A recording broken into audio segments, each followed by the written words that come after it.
男人正在游戏直播，突然，所有粉丝都提醒他赶紧逃命。国家灾难防御部也发来紧急通知，楼下更是哀嚎声不断，各种警报声此起彼伏。疑惑的来到窗口一看，发现外面已经乱作一团，业主们疯了一般从大楼涌出，消防车也不受控制的乱撞，甚至有人在大街上见人就咬。黄毛当场就亚麻呆住，完全不知道发生了什么。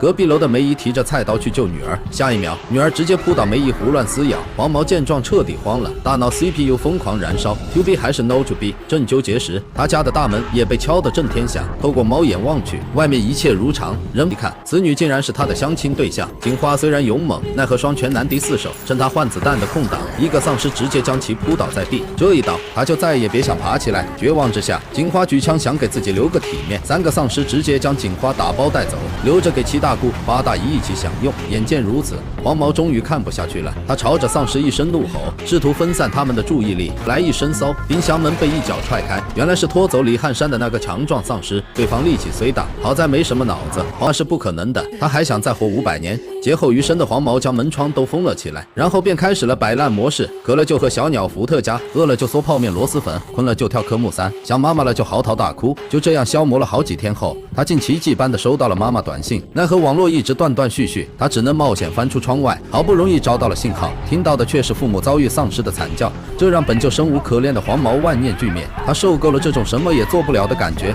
这个结果让两人都目瞪口呆。好在黄毛收藏了不少高科技，平时用来偷窥的无人机现在倒是派上了用场。此时的红线虽然不是千里姻缘一线牵，但至少能让黄毛不被饿死。一边大快朵颐地享受美食，一边对小妍感恩戴德。然而一波未平一波又起，黄毛很快发现异常，一个面目狰狞的消防士紧紧拽着，大有一副跃跃欲试的样子。只是轻轻一拉，楼上的桌子直接就把小妍撞晕了过去。消防师顾名思义就是会搞消防的丧尸，他们身轻如燕，善于攀爬。消防士本能地向楼上攀爬，3下5除2就爬上了6楼。可是一代消防师就此殒命。看着粉丝们愤怒的样子，小妍也是一阵的后怕。危机虽然暂时解除了，可坐吃山空也不是长久之计。于是黄毛全副武装，决定冒险出门觅食。正好在走廊看到了李汉山的尸体，从他身上搜出了钥匙，悄悄摸进李汉山的家中。没想到他家物资齐全，吃的喝的用的穿的一样不少。临走之际，他还想看一眼床上躺着的是人是鬼。然而这次最大的收获却是一双对讲机，他将其中一个放进快递箱，连同一半的食物通过一线牵送到小妍窗口。翌日，两人终于第一次听到了彼此的声音。在这样的末日世界里，同病相怜的两人心照不宣，互相扶持，成为了彼此救赎的一道光。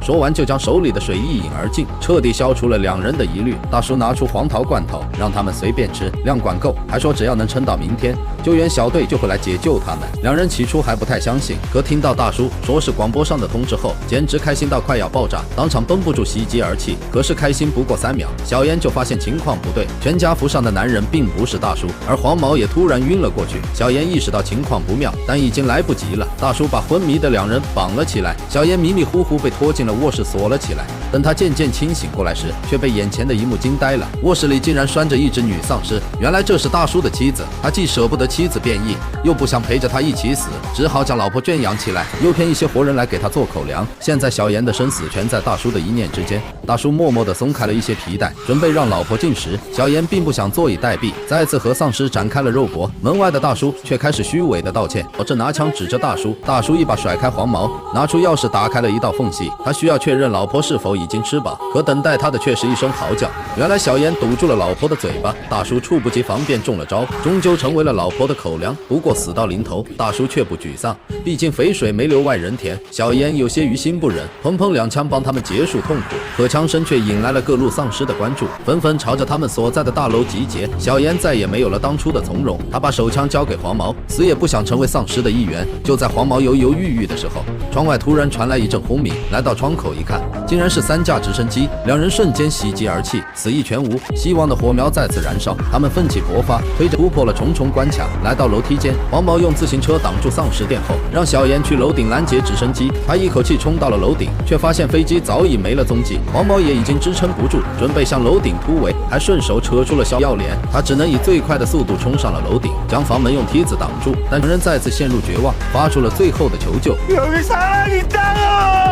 天台的门被一脚踹飞，大量的丧尸蜂拥而入，浩浩荡荡地冲向两人。这回真的是插翅难逃，虽然是绝境中的绝境。